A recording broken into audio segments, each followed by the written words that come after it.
Welcome back नाज़रीन। हमारे साथ मौजूद हैं उज़ैर यूनुस साहब, माशी तज्ज़ियाकार हैं, सियासत पे भी नज़र रखते हैं, अमेरिका से हमें ज्वाइन कर रहे हैं। और हमारे साथ मौजूद हैं अम्मार हबीब खान साहब, ये भी एक माशी तज्ज़ियाकार हैं और माहिर हैं तवानाई अमूर के। Welcome to the show gentleman. Uzair sahab, अगर आप इजाज़त दें तो अम्मार साहब से गुफ्तगू का आगाज़ करते हैं। जी अम्मार साहब, सबसे पहले तो यही तेल की कीमतों का जो इशू है, एक हफ्ते तो हुकूमत ने, हम कह सकते हैं, बहुत चुस्ती दिखाई। दे रिएक्टेड वेरी क्विकली। मगर उसके बाद फिर हुकूमत की तरफ से यह ऐलान आया और गालबन जो तनकीद हुई, शोर शराबा मचा, ऑब्वियसली लोगों के ऊपर बोझ तो पड़ता है कि हुकूमत ने कहा कि हम तेल की कीमतों को अब नहीं बढ़ाएंगे। अब वो फैसला सिर्फ एक हफ्ते के लिए था या लंबा, ये कहना मुश्किल है। How do you look at both these decisions? देखें, जो इनिशियल फैसला था कीमत बढ़ाने का, वो सही फैसला था। वो सही फैसला इसलिए था क्योंकि कीमतें जो हैं वो लगातार बढ़े जा रही हैं, कम नहीं हो रही हैं। और अगर हम कम रखते तो एक वक्त ऐसा आना था कि हमें कोई मेजर किस्म की हमें सब्सिडी देनी पड़ती, जिसका इन्फ्लेशन में इम्पैक्ट होता और आगे जाके जो है हालात और खराब होते, नासाजगार होते। बेहतर ये है कि हम इनिशियली शुरू में ही कीमत बढ़ा दें, ताकि थोड़ा जो है वो पब्लिक भी जो है वो अपने हिसाब से बिहेवियरल थोड़े चेंजेस आए, ये सारी चीजें हों। क्योंकि दुनिया भर में ये चीज हो रही है, सिर्फ पाकिस्तान ऐसा नहीं है। जैसे कल ही पता लगा फिलीपींस में जैसे मुल्क में, जो कि अच्छा खासा पाकिस्तान ज्यादा अमीर मुल्क है, मतलब 4 दिन का उन्होंने वर्क वीक कर दिया। तो फौरन चेंज करना प्रेफरेंसेस वो ज्यादा इंपॉर्टेंट होता है। आगे जाके हालात जब बेहतर हो जाएंगे, जंग थोड़ी सेटल हो जाएगी, कीमतें कम होना शुरू हो जाएंगी, फिर ये चीज कम हो सकती है। कम अभी कम से कम ये हुआ है कि इन्होंने अभी तक कोई सब्सिडी हमने देना शुरू नहीं करी है। पिछले हफ्ते जो है अभी जो है कीमत नहीं बढ़ाई, उससे मेरा ज्यादा इम्पैक्ट नहीं होगा क्योंकि ऑलरेडी काफी बढ़ा दी थी। मगर अगर ये है कि और कीमतें आलमी मंडी मंडी में बढ़ जाती हैं तो हमें और बढ़ानी पड़ेंगी। अभी जो है उसकी एसेट की जरूरत नहीं है, और ये जो फैसला है ये हर हफ्ते के बेसिस पे एसेंशियली किया जा रहा है। जी उज़ैर साहब, ये आपने अमार साहब की बात सुनी, वो कह रहे हैं कि फॉर द मोमेंट हुकूमत के ऊपर कोई एक्स्ट्रा बोझ नहीं है, किसी किस्म की सब्सिडी वो नहीं दे रहे। मगर आगे आप देखते हैं कि क्या फैसले हुकूमत करते हैं। आपके ख्याल में भी ये अब जो जुम्मा आ रहा है, आपके ख्याल में कीमतों को पाकिस्तान में भी आइडियली बढ़ जाना चाहिए? क्योंकि शुक्रिया आरफा, मैं अमार से एग्री करता हूँ कि डिसीजन वक्त पे लिया और सही लिया, जिसकी वजह से आपको सप्लाई चेन में पाकिस्तान में उस तरह के मनाजिर नज़र नहीं आ रहे जिस तरह फॉर एग्जांपल भारत में आपने वीडियोस देखी होंगी कि पूरा एक एलपीजी का क्राइसिस हो गया क्योंकि वहाँ बर वक्त फैसले नहीं किए गए। तो उस पर हुकूमत की डिसीजन मेकिंग बिल्कुल ठीक थी।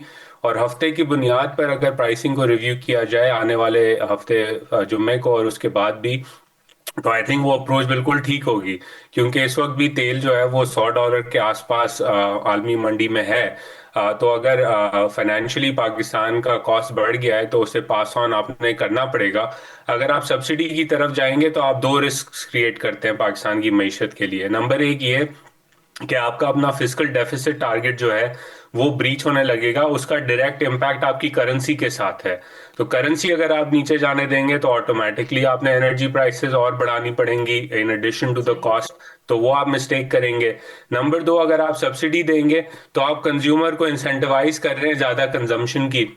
ज्यादा कंजम्पशन अगर इंपोर्ट की होगी तो आपका करंट अकाउंट डेफिसिट बढ़ेगा, उसका अगेन लिंक आपकी एक्सचेंज रेट और आईएमएफ प्रोग्राम के साथ है। तो इस वक्त कोई ऑप्शन नहीं है, क्योंकि ये जो प्राइस बढ़ रही है ये कोई हुकूमत की अपनी नाअहली या कोताही की वजह से नहीं है। आलमी मंडी में कीमतें बढ़ी हैं और उसे पास ऑन करना जो है वही रैशनल पॉलिसी पोजीशन है। सही। जी अमार साहब, अब ऑब्वियसली एक तो तेल की कीमत है, दूसरी तरफ अब एलएनजी और एलपीजी, ये भी जैसे उजैर साहब ने भी जिक्र किया कि भारत में तो क्राइसिस बन ही गया है, बट वहाँ भी एक इशू तो एलपीजी का है। हमारे यहाँ भी अब ये गैस के भी इश्यूज आएंगे। कहा जा रहा है कि एलपीजी के जो इस वक्त कैनिस्टर्स मिल रहे हैं उनकी कीमत भी बढ़ गई है। इट्स हार्ड टू से कि एलपीजी एलएनजी की जो सप्लाई रूट है वो क्योंकि कतर ने बंद कर दिया, इसका क्या इम्पैक्ट डोमेस्टिक मार्केट पे आप देख रहे हैं आने वाले दिनों में? देखिए, इसमें हमारे तो गैस की तो वैसे ही भी हमेशा से लोड शेडिंग हो रही थी। अभी आपको पता है 24 में से 12 घंटे गैस आती है। तो हमने तो ऑलरेडी इस पे एडजस्ट हुए हुए, जैसे कहते हैं ना, किल्लत में रहने के। और ये और मगर इससे ये है कि जो एलएनजी आना बंद हुई है उससे एक्चुअली हमें शायद फायदा ही हो जाए। वो फायदा इसलिए हो क्योंकि पहले हम कतर से बड़े महंगे कार्गोस लेते थे। अब जो है जो वो आना बंद हो गए तो हम जो लोकल जो गैस बनाते थे वो और ज्यादा बना सकते हैं, जिसकी वजह से हम पावर भी जनरेट कर सकते हैं, घरों में भी सप्लाई कर सकते हैं। तो कतर से एलएनजी आना अगर बंद हो रही है तो उससे तो शायद हमें फायदा ही हो जाए, सही, नुकसान कोई ना हो। बिल्कुल ठीक। उजैर साहब, ऑब्वियसली जो दूसरा इशू यहाँ वो है जो मैंने जैसे कहा कि हुकूमत ये सोच रही है एक दफे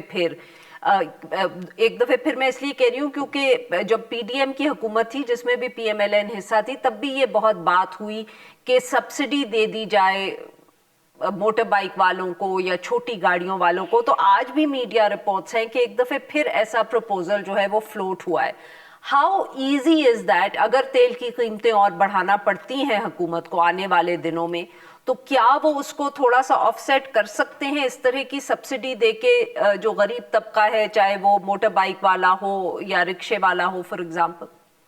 आई थिंक एग्जीक्यूशन जो है उसकी काफी कॉम्प्लिकेटेड है, क्योंकि अगेन अगर आप उससे लिंक करेंगे नाइकॉप के साथ तो फिर पूरा सिस्टम क्या वो पेट्रोल पंप पे चलेगा, उसकी ट्रेसेबिलिटी क्या होगी, क्या जो लोग जिनको सब्सिडी मिल रही है वो एक्स्ट्रा खरीद के फिर ब्लैक मार्केट में बेचेंगे या नहीं बेचेंगे, एसेट्रा एसेट्रा। लेकिन फंडामेंटल इशू सब्सिडी का ये होगा कि अगेन रमार को नंबर्स मेरे से ज़्यादा मालूम है कि कितना टोटल पेट्रोलियम कंजम्पशन पाकिस्तान का मोटर बाइक्स में कंज्यूम होता है, but it's a substantial amount overall. तो अगर आप वहाँ सब्सिडी देंगे तो अगेन आप इंसेंटिवाइज कर रहे हैं एक ऐसे मोमेंट में जहां तेल महंगा हो चुका है कि लोग उसी तरह कंज्यूम करें उस चीज को जिस तरह वो पहले करते थे। तो उसका ओवरऑल इम्पैक्ट आपके मैक्रो इकोनॉमिक फंडामेंटल्स पे पड़ेगा, आपके फिजिकल और करंट अकाउंट डेफिसिट पे पड़ेगा, और इवेंचुअली आपके बैलेंस ऑफ पेमेंट्स और एक्सचेंज रेट पे पड़ेगा। तो वही लोग जो सब्सिडी की आर्ग्यूमेंट दे रहे हैं कि उससे महंगाई जो है वो काबू में आएगी, उस सब्सिडी के नतीजे में महंगाई एक्चुअली बढ़ेगी, क्योंकि आपने अपनी एक्सचेंज रेट को फिर एडजस्ट करना पड़ेगा। और जब आप पैसा छापेंगे सब्सिडी के थ्रू, जो कि आपने 2022 में किया था, तो उससे जो आग लगी थी महंगाई की वो उस वजह से थी क्योंकि आपने करेंसी प्रिंट करना शुरू कर दी थी, मनी सप्लाई बढ़ गई थी। तो अगेन पाकिस्तान और पाकिस्तान के पॉलिसी मेकर्स को माजी की गलतियों से सीखना चाहिए, और सो फार जो मैं इंडिकेशंस देख रहा हूं वो यही है कि उन्होंने सीखा है, जिसी की वजह से जो 55 रुपए फौरी तौर पे बढ़ाए गए वो एक अच्छा फैसला था। और आई होप कि जो डिजास्टर सब्सिडी हमने 2022 में देखी थी उस तरह का कोई और इकदाम जो है पाकिस्तान की हुकूमत नहीं लेगी इस वक्त। जी नाज़रीन, यहाँ पे लेते हैं हम एक छोटी सी ब्रेक।